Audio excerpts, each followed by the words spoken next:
pretty much, saying that, especially after Kyrie got hurt, then the series was over. I think our guys are using that as motivation.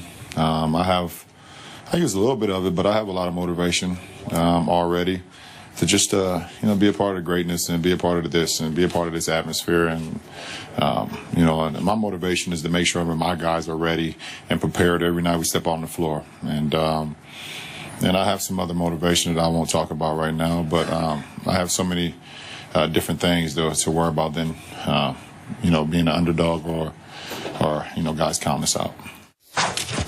So LeBron says he has secret motivations that he doesn't want to talk about right now. He hopes, in fact, that obviously he can get the title so that he can talk about those motivations. He said that to the Cleveland Plain Dealers. Stephen A., if you had to guess, which we are doing, what do you think that motivation is? Well, I would say this. Venture to guess that obviously when you lose in the NBA Finals, as he has 3 times, being around your family, your children, your wife, your loved ones, the off seasons are very, very difficult. And if you know anything about men, when our lives are difficult, we tend to make life difficult for other people. That's just a given. But knowing some of the other things that are going on in the NBA, I suspect that there's more to his statement. And I'm not sure he'll ever admit it, even if he does win the chip. But I happen to know LeBron James well enough and know some of his confidants well enough to know that this is something that has crossed his mind. To get back to Cleveland, he had to depart South Beach. And you have to remember that in South Beach lies an individual by the name of Pat Riley. Pat Riley is the winner within. Pat Riley is a champion 5 times over. Pat Riley is a champion as a player, a coach, an executive. He knows a thing or two about winning. And by the way, it wasn't just D. Wade who played a role in LeBron James winning a championship. Pat Riley would venture to say he had something to do with that too. And when LeBron James decided to leave, in Pat Riley's world, you left him. You left him high and dry. You are officially the enemy. And so when you look at it from that perspective, and then you have a guy like D. Wade, who outside of LeBron's crew is like a brother to LeBron, and you've got him going through what he's going through right now with Miami, where he may end up leaving South Beach. He might end up going to L.A. He may end up coming to Cleveland. Stay tuned. In the event that things don't work out in Miami, and make no mistake, D. Wade's preference is that he remains in Miami, but he just wants to be treated according to his definition of fairness. If you're a LeBron James, it's rubbing you the wrong way. And in all likelihood, it's rubbing you the wrong way because you believe that part of the reason D. Wade is going through this is because of you, meaning LeBron. You remember, they're still tight. Pat Riley don't like that. Pat Riley doesn't want D. Wade tight with LeBron. Pat Riley doesn't want to see D. Wade on TV rooting for LeBron. Pat Riley doesn't want to see D. Wade wishing him well. Okay, now that kind of stuff that I just repeated, that ain't guessing. I'm telling you what I know. Y'all figure out how I know. But I'm telling you what I know. Okay? Pat Riley ain't happy about that. I'm not faulting, and nobody should fault Pat Riley for that. He's a winner. And usually to be a winner, you have to have that kind of attitude. It's us against the world. You're either with us, you're against us. Right. And that is Pat Riley's mentality, and he's not wrong about that in the slightest. But there is something there to be said that D. Wade and LeBron are so tight that part of what's going on right now is that Pat Riley, he ain't eager to further ingratiate himself with D. Wade. You got to remember, when LeBron departed last summer to come back to Cleveland, D. Wade was with LeBron a few days earlier. Miami Heat are sitting there wondering what's LeBron going to do, and they calling up D. Wade. You were just with him, and D. Wade swearing that he didn't know. Well, Pat Riley and the Miami Heat they don't believe that he didn't know. They believe he knew exactly what LeBron was. Now, D. Wade will tell you he didn't know. But Pat Riley and them don't believe that. So all of these things, whether directly or indirectly, has something to do with LeBron. And I believe LeBron is cognizant of that. And I think that's just an additional thing on top of a multitude of other things, of course, that have nothing to do with Miami or Pat Riley. But I think that's one of the things that contributes to the level of motivation that he has. I agree with your take on this. However, I have a hard time believing that LeBron James would go ahead and win this championship and blast Pat Riley publicly. I just said he wouldn't. Yeah, I just said I don't believe but, that, yeah. but he's too classy to do that. Right. So his remark to the Cleveland Plain Dealer that we saw in today's paper, that I hope I go ahead and close this deal. I'm paraphrasing how I said it, but I hope I go ahead and win this so that I can make this public, this secret or private motivation. Well, that would indicate it's not Pat Riley to me. It may be more along the lines of your first one about family and how much it would mean to his loved ones in his inner circle. But here's my point. If I step away from this, and you alluded to this, you can't condemn Pat Riley for holding a grudge against LeBron James. You just can't. Because remember the speech he made? Right after they lost by a record margin to my San Antonio Spurs. 71 points over 5 games. Thank you very much. We forgot. 5 games. Last year my Spurs beat LeBron James' team. They did. Okay. Thank you very much for reminding me of that so I could remind the audience of that. Just after that, Pat Riley gave a postmortem the next week. Do you remember this? And he said, I'm going to paraphrase again, but he said, the great ones don't run from this.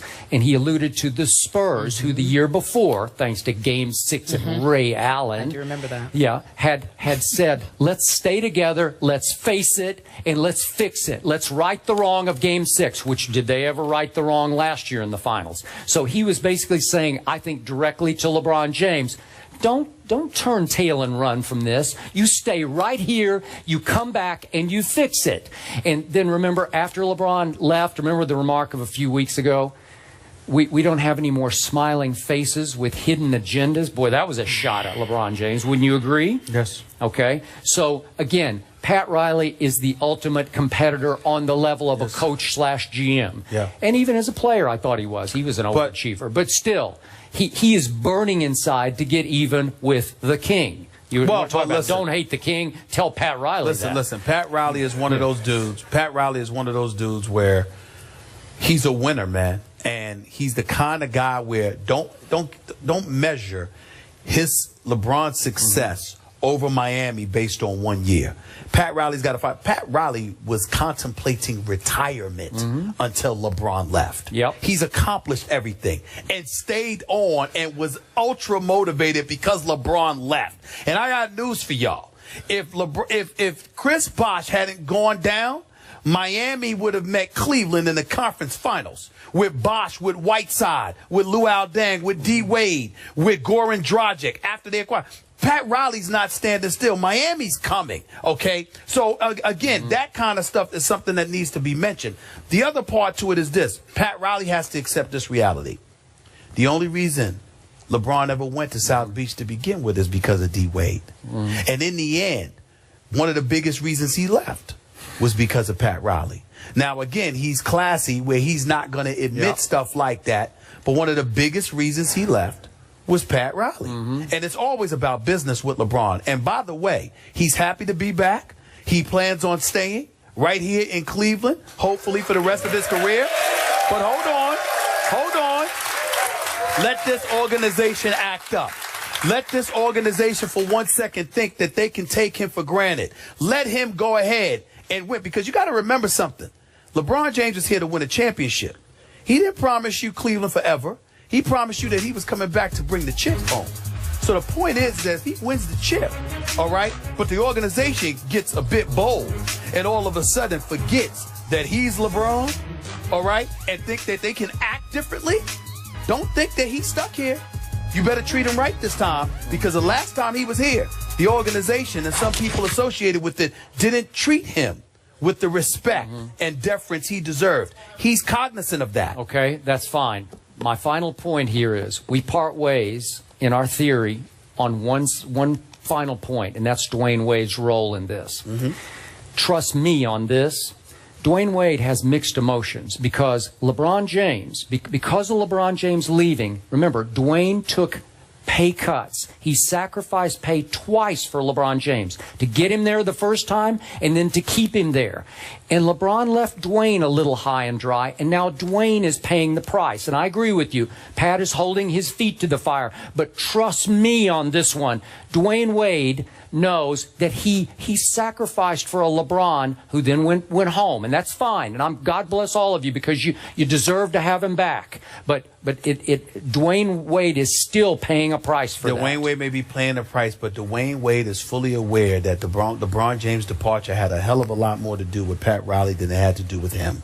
Don't think that. Okay, but he had already sacrificed to keep LeBron there, and now he's paying for it. He was willing to do it, but it wasn't like LeBron didn't sit there and inform him. LeBron never sat there and said to Dwayne Wade, "I'm staying." No, Dwayne Wade knew that LeBron had his issues but even with to people the last outside moment, of Dwayne Wade. I think Dwayne was still a little bit surprised by it. He wasn't surprised. He was disappointed, but he wasn't surprised. And you also have to remember, LeBron left Cleveland to give him 4 years. He owed D. Wade nothing. Yeah, we leave it there. That's a tough stance. We leave it there. What is the secret motivation? We'll find out if Cleveland gets the chip. When we come back, we're talking about LeBron. Can the Warriors shut him down? That is the question. The debate on the other side of the break. First take in the flats for the NBA Finals. We'll be back in just a moment. Excited to be here. We're wrapping up our special game show with these Cleveland fans talking about none other than the King. LeBron James has been carrying the load for the Cavaliers the first 2 games. He scored 83 of their 195 points over the first 2 games. He had 44 points in game 1, 39 in game 2. So we're talking about how the Warriors defend LeBron James. We're going to ask you to put your coaching cap on, Skip Bayless. Do you believe that Golden State should change the way they've been defending? This game in Cleveland tonight, or as you folks have been calling it, Believe Land. I like that. Thank you. Golden State has to figure out a way to push the pace, to up the RPM of this game into their kind of game. And the only way I know how to do this is to start trapping LeBron James at three-quarter court or half court. I'm not talking about doubling LeBron James. I'm talking about trapping him quickly, and because he always makes the correct basketball play, get him to give up the basketball and hope it ends quickly in the hands of one of his snipers, JR, James Jones, whoever it is, Shumpert, and that they decide to shoot it more quickly than they usually would. Now, if JR gets hot, it's good night Golden State, okay? But to me, if you keep letting LeBron James walk the ball up the floor, walk into the offense, walk somebody down into the low post, and score a basket at the end of the shot clock, that is a recipe for 2-1 Cavaliers. And that's what, okay? You got to switch that. You can't let it happen anymore. Well, what you said is not wrong, but your reasons for it may be. What you want to do is try to exhaust LeBron, because when he walks the ball up the court, what you're doing is enabling him to get rest while the action is taking place. I'll buy that. Because he's catching himself a deep breath while he's just walking the ball up the court instead of being pressured. But I think the other adjustment on top of what you pointed out was I think that Steve Kerr can't be scared to stay big. In other words, if you got Andrew Bogut in the game, he's only averaging 3 points, but he's averaging 8.5 rebounds. Keep him in the game and make sure it helps limit Cleveland to one shot. Because if you limit them to one shot, you limit their offensive possessions. You force Cleveland to play more on defense, and as a result, that will help neutralize LeBron as well. Part of the reason LeBron is being so damaging is because Tristan Thompson is averaging 14.5 rebounds a game. He's giving them more possessions, and so if you take away those possessions, then obviously that's another way to neutralize LeBron. So I don't think it's really about doubling him, even though I don't have a problem with that strategy. But I think you have to limit Cleveland to one shot. You have to make sure that you match their size and their girth down low so they don't get multiple chances at the apple. And I think if you go about doing that, then there's nothing wrong with letting LeBron do his thing, because LeBron is shooting less than 40% from the field. So it's not like Golden State's defense is horrific. It's that their offense isn't going. It's more important for them to get their offense going than to improve their defense. Their defense hasn't been awful. It's just that their offense has been awful, and Cleveland has had too many bites at the apple, and that's what their problem is. Yeah, I like your point, because the oddity of Game 2 to me was that Mozgov, who has been a godsend for this team. Where'd he go? Well, hang on. He played 0 in the fourth quarter and 0 in overtime. How did they get away with that? Well, Bogut wasn't in the game. Well, that's why Mozgov wasn't in the game. Yeah. Because Kerr took Bogut out to go small, and Cleveland had to match going small. But when he's in the game, you just got to make sure Mozgov doesn't outplay Bogut. All right, game 3, just a few hours away. We're going to recap picks on the other side of the break. Thank you so much, Cleveland. We'll be right back in just a few moments. Welcome back to First Take on the road for the NBA Finals. We're getting ready to end our show, our special game day edition of First Take. We asked you on the Twitter who would win game 3. It's just a few hours away, and you all say 59% say that Cleveland will win. I don't know if you guys can hear me. Thank you. But your take, the Twitter results say that Cleveland will win. Did they get it right? I want to say that in a shock to me, this crowd has been even better than our morning crowd. It's crazy. unbelievable. Thank you. Yeah. 30 seconds. I truly love the city of Cleveland, but Yeah. I got to stick with my pick. I got Golden State tonight, 198. LeBron's going to do his thing, but either JR or Iman Shumpert will come alive offensively. Cleveland will win the night 99-91. Well, there you have it. The game is tonight on ABC. We'll be back here tomorrow morning at the Flats. Join us if you can. First Take on the road for the finals.